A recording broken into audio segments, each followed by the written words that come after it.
ইসলামের বিরুদ্ধে বিতর্ক করার জন্য তিনি ছিলেন প্রস্তুত। কোরআনের ভুল ধরার জন্য তিনি শুরু করলেন গবেষণা।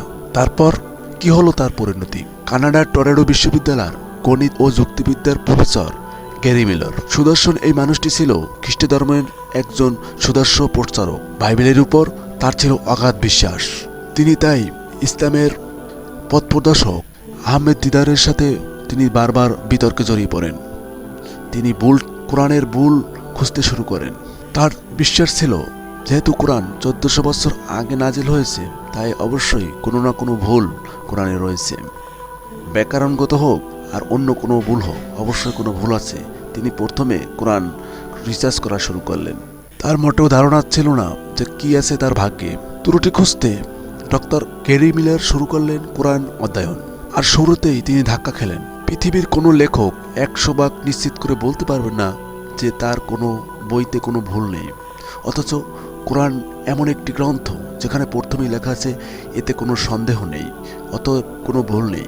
শুরুতে আল্লাহ রাব্বুল আলামিন বলেন, এই সেই কিতাব যাতে কোনো সন্দেহ নেই, মুত্তাকিদের জন্য এটা পথ নির্দেশক। ডাক্তার মিলার এতটা আত্মবিশ্বাসের সাথে বলতে শুনেননি কোনো লেখককে যে তার বইয়ে কোনো ভুল নেই, অতএব কোরআনে প্রথমেই লিখে দিয়েছেন আল্লাহ রাব্বুল আলামিন এই সেই কিতাব যাতে কোনো সন্দেহ নেই। এবার একটু লড়েচড়ে বললেন ডক্টর মিলার।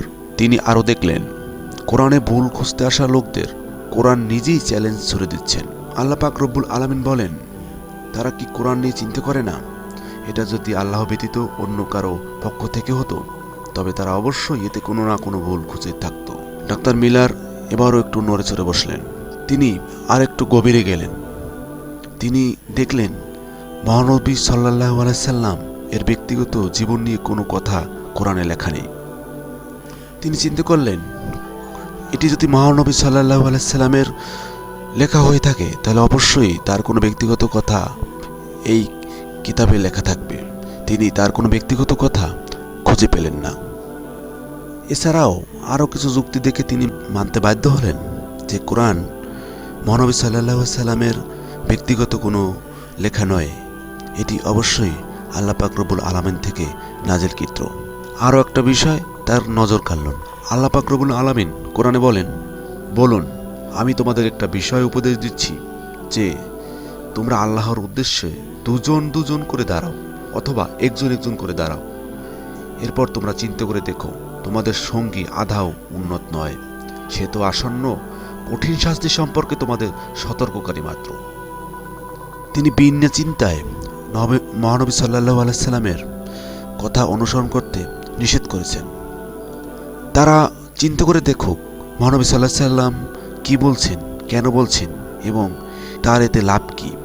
অবশ্যই তারা চিন্তা করে ঈমান আনবে। ডক্টর মিলার আরও একটি বিষয় লক্ষ্য করলেন। মারিয়া আলাইহিস সালাম তিনি ছিলেন ঈসা আলাইহিস সালামের মা। বাইবেলে তাকে ডাকা হয়েছে মাদার মেরি, আর তাকে একজন অত্যন্ত সম্মানী নারী বলা হয়েছে। কিন্তু কোরআন মারিয়া আলাইহিস সালামের সম্মানের ক্ষেত্রে বাইবেলকেও ছাড়িয়ে গেছে।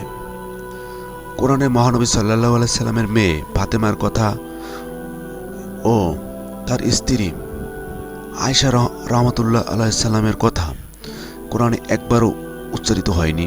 সেখানে মারিয়া আলাইহিস সালামের কথা 34 বার আল্লাহ পাক রব্বুল আলামিন উচ্চারিত করেছেন। শুধু তাই নয়, মারিয়াম আলাইহিস সালামের উপরে কোরআনে রয়েছে একটি সম্পূর্ণ সূরা, রয়েছে 25 বার। ডক্টর মিলার দেখলেন কোরআনের বিরুদ্ধে যেসব অভিযোগ আনা হয়েছে কোনোটাই যুক্তিতে মিলছে না। প্রতিটি উত্তর কোরআন নিজেই দিয়েছেন। তিনি বিনা সন্দেহ কোরআনের সামনে আত্মসমর্পণ করলেন আর ইসলাম কবুল করার সিদ্ধান্ত নিলেন।